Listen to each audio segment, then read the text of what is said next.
Entonces, bueno, vamos a empezar con la parte primera sobre consideraciones nociológicas de la historia. Pues cuando se suele hablar de filosofía de la historia, sobre todo pues remite a esta disciplina en que pareciera que no solamente es importante pensar qué factores, qué elementos se ven involucrados en el curso de la historia, en el desarrollo de la historia, o en qué acontecimientos, qué sucesos se van a considerar históricos, sino de alguna manera también la filosofía de la historia, en tanto en general idea de historia universal, que ya eso nos da una perspectiva filosófica, ¿no? Ya no solamente histórica en tanto disciplina historiográfica, sino cuando decimos historia universal, ya toma unas connotaciones filosóficas muy particulares. Pero además, esta disciplina de filosofía de la historia, como se ha constituido académicamente, históricamente, en el cuerpo disciplinar, lo que se entiende por filosofía, también tiende a proyectarse sobre el futuro, de alguna manera. Muchos años, muchas corrientes entendieron la filosofía de la historia como parte de la filosofía de la historia o de lo que debería de tener una filosofía de la historia es en un fin de la historia, hacia dónde nos conduce la historia, cuál es el objetivo de la historia. El materialismo histórico, se diga quieran o no, era el comunismo y era el fin de la historia. El comunismo era el fin de la historia. O el principio de la historia del hombre, diría Marx, ¿no? En fin, se ve esto en Hegel con claridad, en fin. Una perspectiva de también hacia dónde marcha la historia, cuál es el curso de la historia. A todos nos sonará, esto fue muy sonado, ¿no? Lo de Fukuyama, el fin de la historia, etcétera.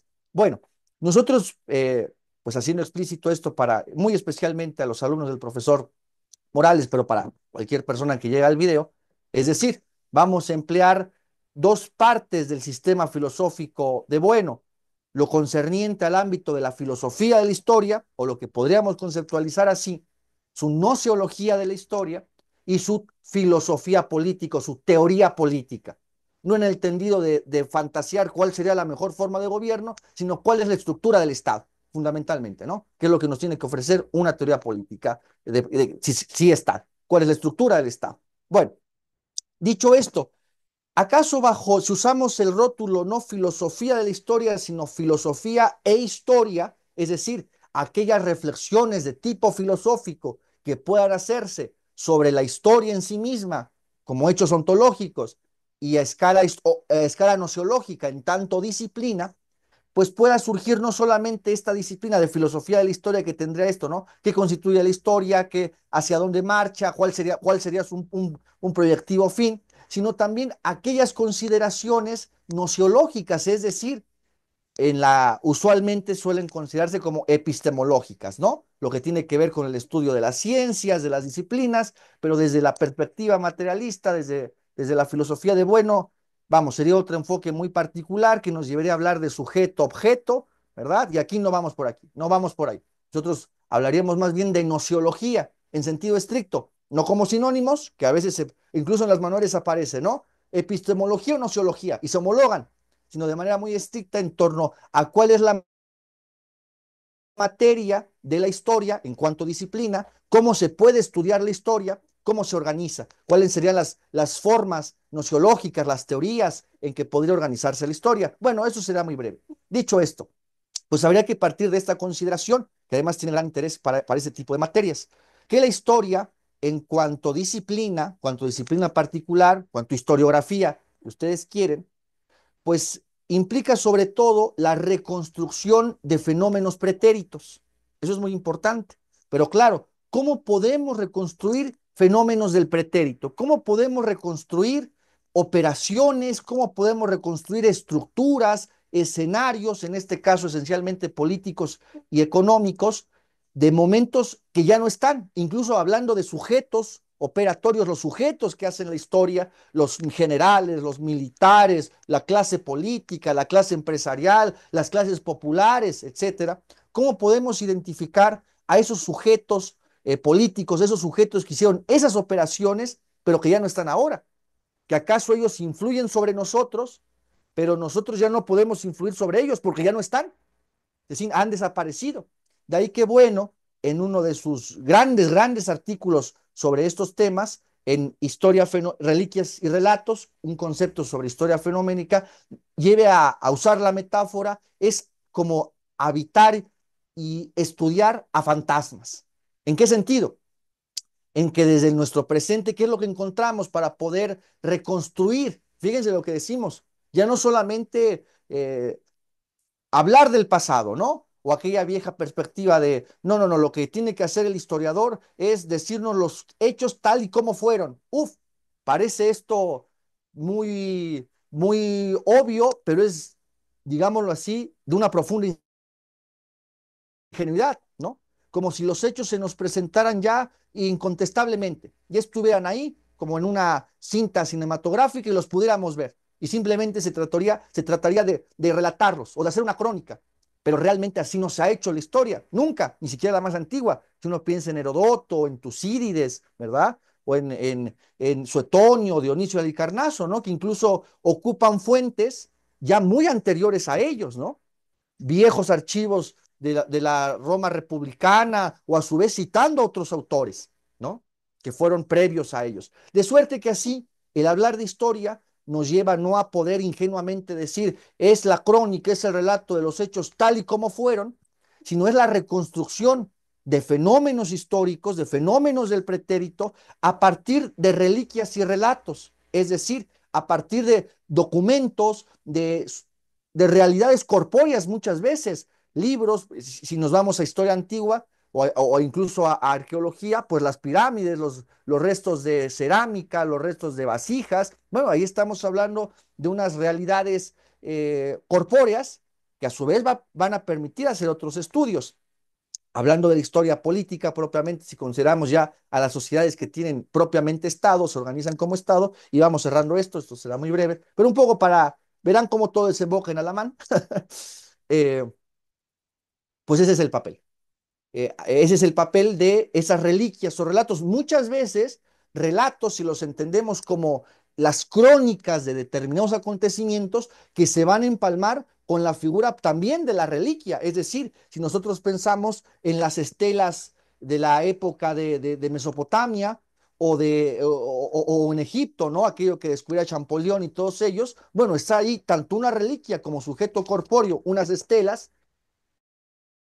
en determinados materiales que han resistido el paso de los siglos, pero también un relato, el de una batalla, el de un acto gubernativo de trascendencia, la propia obra de Alamán se nos presenta como un relato, claro, son sus disertaciones o sus memorias ante el Congreso, es ahí un relato de determinados acontecimientos, pero también se nos presentan como reliquias en tanto archivos que se pueden hasta digitalizar, ¿no? Es decir, vemos que el aspecto de estas referencias corpóreas pues nos van a permitir a su vez reconstruir esos acontecimientos. Pero a su vez, insistimos, esos sujetos que realizaron esas operaciones históricas, esas operaciones pretéritas, pues ya no existen. De suerte que a la reconstrucción de los fenómenos históricos se hace desde el presente.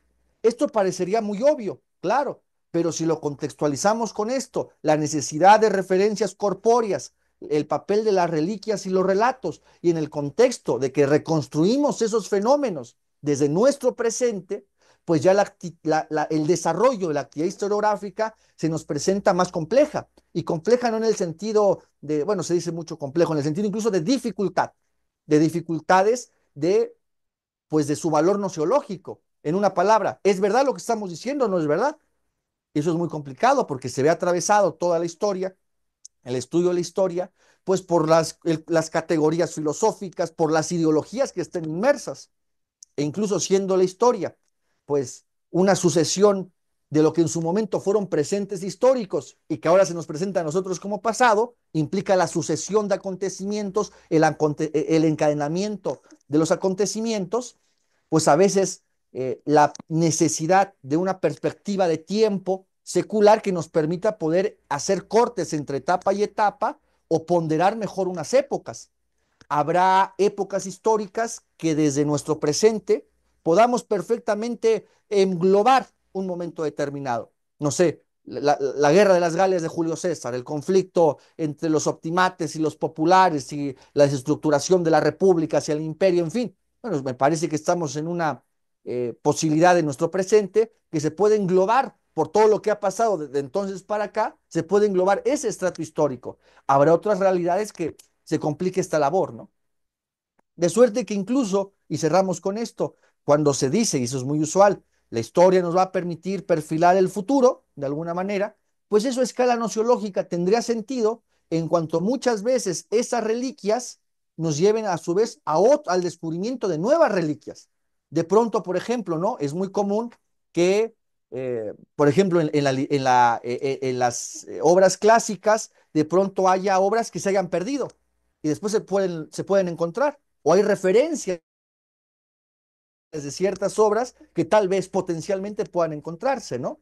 Como un ejemplo pesado, pero es el que se me viene ahora a la cabeza. Parece que uno de los emperadores romanos, Claudio, dejó mucho escrito, pero todo se perdió.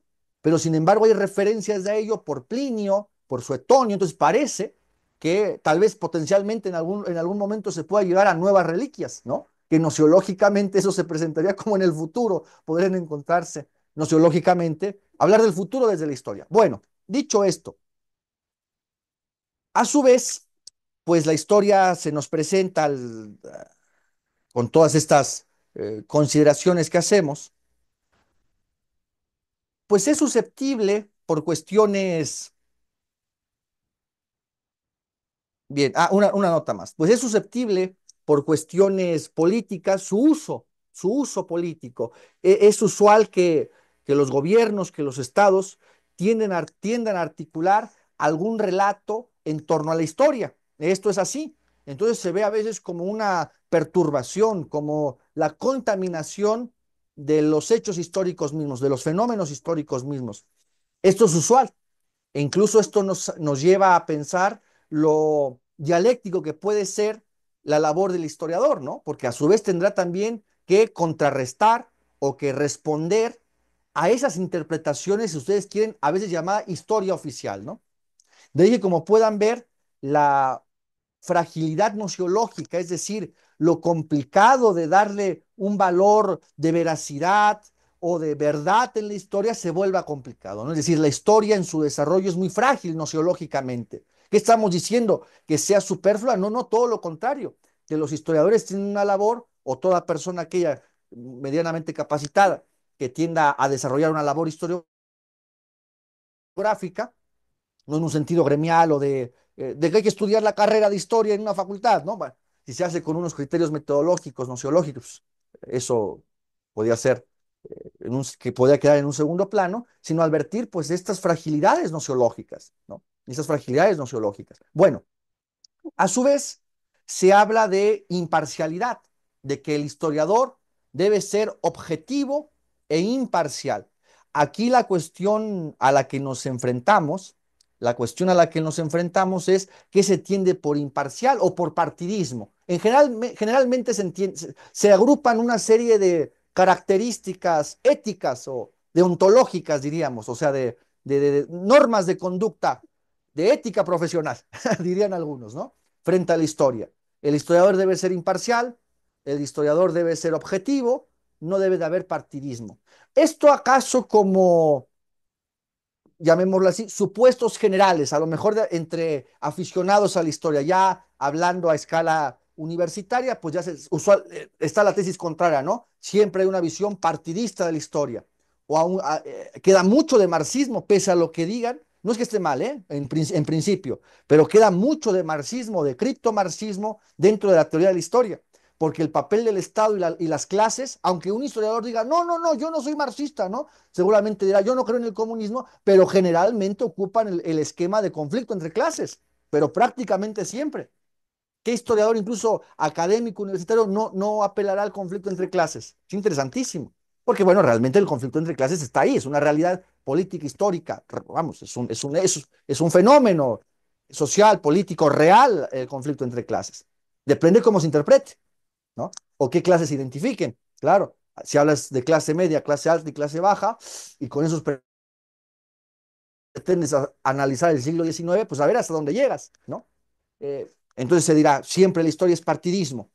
Bueno, frente a esta situación, a su vez, bueno, recomendamos un artículo que está en el Catoblepas, extraordinario, extraordinario de bueno, que se intitula Sobre la imparcialidad en los historiadores, el Catoblepas, Gustavo Bueno. Y a su vez también eh, vamos a comprometernos a publicarlo en México.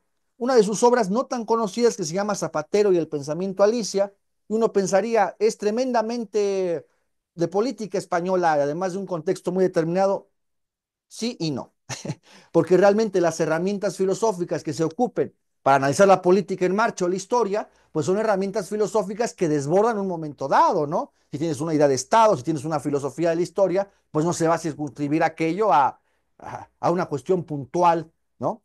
Y hay un capítulo interesantísimo, capítulo 4 me parece, se llama Franco y el franquismo, en donde Bueno habla de esto, de partidismo y de parcialismo en la historia. Y con Alamán, vamos, ya vean cómo vamos desembocando en todo esto, en la figura de Alamán, no fue como una parte inconexa con el resto. Con Alamán ha pasado mucho esto, porque en general parece que se han perfilado dos grandes grupos de interpretaciones. Ya no escala de la historia, llamémosle rigurosa, disciplinada universitaria, en el mejor de los sentidos, en donde ya, gracias a los métodos historiográficos, el saber que para hacer un conjunto de afirmaciones hay que remitir a alguna reliquia, a algún relato, cuando doña Guadalupe Jiménez Codinach dice, a los archivos, el historiador, la materia del historiador son los archivos, de alguna manera está remitiendo justo al papel de las reliquias y los relatos, a la necesidad para poder fundamentar el desarrollo, la explicación histórica, de contar con esa historia, bueno, la denominará fenoménica, ¿no? Y no es que la historia fenoménica, no es que la reconstrucción de los fenómenos baste para poder interpretar la historia. Pero sí esto que podríamos llamar como historia fenoménica es la materia fundamental para luego la labor del historiador de organizarla, explicarla, categorizarla, ¿no? Ya el desarrollo, esa secuencia entre momentos, el remitir al espacio y al tiempo, pues parece obvio, ¿no? Pues sí, ¿qué no se da en el espacio y en el tiempo? Bueno, dirían algunos que salvo la formación del universo, ¿no? Eso fue antes, dicen, dicen los cosmólogos, pero no es un cliché en historia, porque nos remita a eso, a que hay ciertas épocas, ciertas secuencias de acontecimientos o de fenómenos y que podemos clasificarlos luego en épocas o en etapas. Entonces, ese proceso de clasificación de ese material fenoménico nos remite a la importancia de esa historia fenoménica, ¿no? No solamente a la reconstrucción de un conjunto de fenómenos en sí, sino también a su encadenamiento, a esa clasificación, a esa reconstrucción del fenómeno histórico y sus encadenamientos es lo que bueno podríamos lo que bueno viene a llamar historia fenoménica. Pero que sin embargo esos fenómenos, la apelación a los fenómenos es fundamental, porque en contraparte tenemos algo que se ha llamado o que ha tendido a llamarse de distintas maneras, historia social, historia económica, que viene a presentarse, sobre todo el término de historia social, que viene a presentarse como una especie de historia esencial, donde incluso el papel de la historia fenoménica, el papel de los fenómenos, quedaría como en un segundo orden. Sería incluso una historia hasta medio bobalicona, ¿no? ¿Qué importa lo de Julio César, si cruzó el Rubicón en el año tal, si se enfrentó a Pompeyo y si los republicanos y los optimates? ¿Qué importa eso cuando en el fondo lo que está operando, el trasfondo de esas operaciones concretas individuales son estructuras económicas a lo mejor, ¿no? Porque el modo de producción esclavista y entonces las clases agrupadas en los... ¿Se entiende? Entonces muchas veces esas categorías que se ocupan para interpretar o categorizar esa materia histórica se ve como la historia esencial, como lo que nos permite descubrir las estructuras que subyacen a ese despliegue fenoménico. Sin embargo, no es que ninguna de esas dos perspectivas o enfoques estén mal de ninguna manera. En el fondo, una historia que tienda a tener valor nociológico los tiende a converger, ¿no? A hacer una reconstrucción, una historia fenoménica y a tratar de explicarla. ¿Qué está operando detrás? ¿Qué grupos? Tener categorías para explicarla, ¿no? Si no, sí que puede haber también el relato y la crónica. Tiene su valor, pero también sus limitaciones, ¿no? Bien. Bajo esa perspectiva, con esto que ya hemos dicho, ¿no? De una historia fenoménica, la importancia de la apelación al fenómeno histórico, a tratar de reconstruirlo, de la historia esencial o teoría de la historia, o una historia teórica que se llama, Por ejemplo, eso es muy usual. Hay un libro de Ferdinand Braudel que se llama Historia y Ciencias Sociales, ¿no? Donde incluso habla de tiempos largos, tiempos breves, tiempos, etcétera, ¿no? Y la escala de los siglos a los que habla, por ejemplo, su historia del Mediterráneo, ¿no? Vamos, tiende a negar, digamos, junto, a negar por completo esa historia fenoménica o el papel de los sujetos individuales. Tiende a negarlo. Entonces, se nos puede volver también ese tipo de historias unas superestructuras. Se nos pueden volver unas superestructuras, ¿no? Que en función de ciertos esquemas teóricos o de ciertas eh, categorías políticas, que también nos sirven para la historia, lucha de clases, comercio, comercio internacional, globalizaciones, pues tiende también a negar el papel de los individuos. Y ahí también ya estamos frente a un problema, ¿no? Una historia esencial, una historia teórica, llamémosle así, o historia social, como le llaman, que no apele o no sus consideraciones, sus conclusiones no tengan como fundamento la historia fenoménica, también estamos en un problema, ¿no? Se nos pueden volver unas superestructuras inconexas con la materia histórica. O sea, la situación es más dialéctica, ¿no? Sea, la situación ahí es más dialéctica. Un ejemplo, y concluimos esto, pero verán cómo nos va a ayudar a lo de Alamán. Ya estamos llegando. Cuando se dice un ejemplo, no sé, porque es muy usual esto también en historiadores profesionales y también en cuentistas, ¿no? Tipo, pues ni modo, ¿no? Tipo Alejandro Rosas, Martín Moreno, cuentistas, ¿no? O gente que hace crónica más seria, no se piensen en gente como Villalpando, con lo que todos ustedes quieran, pero son cosas que la gente lee. Por eso hay que remitirse a ello, ¿no? Eh, Suelen hacerse comentarios como, tomemos un ejemplo, ¿no? En el Maximato, pues está Obregón como gran caudillo, pero también, pero le va a permitir el paso a Plutarco Elías Calles. Entonces se suelen decir en esos contextos como Obregón no interfirió en el gobierno de Calles o en el gobierno de Madero se vio interferido por el sector militar o por lo que intentó hacer el interinato de León de la Barra. Bueno, para justificar lo que es un parrafito y nada cuesta teclearlo, hay que tener las referencias históricas, las realidades fenoménicas, las reliquias para poder sustentar eso cartas, documentos, planes militares, porque si no, ¿cómo fundamentas lo que dices? Y como es historia política, parece que también das tu juicio político, tu opinión política, y ya hiciste la crónica. O sea, para decir que en un gobierno de determinada persona se vio influida por, ¿qué quieren que ustedes qué quieren que le diga? Que Calles influyó en los gobiernos del Maximato, que incluso se llama así por eso, ¿no?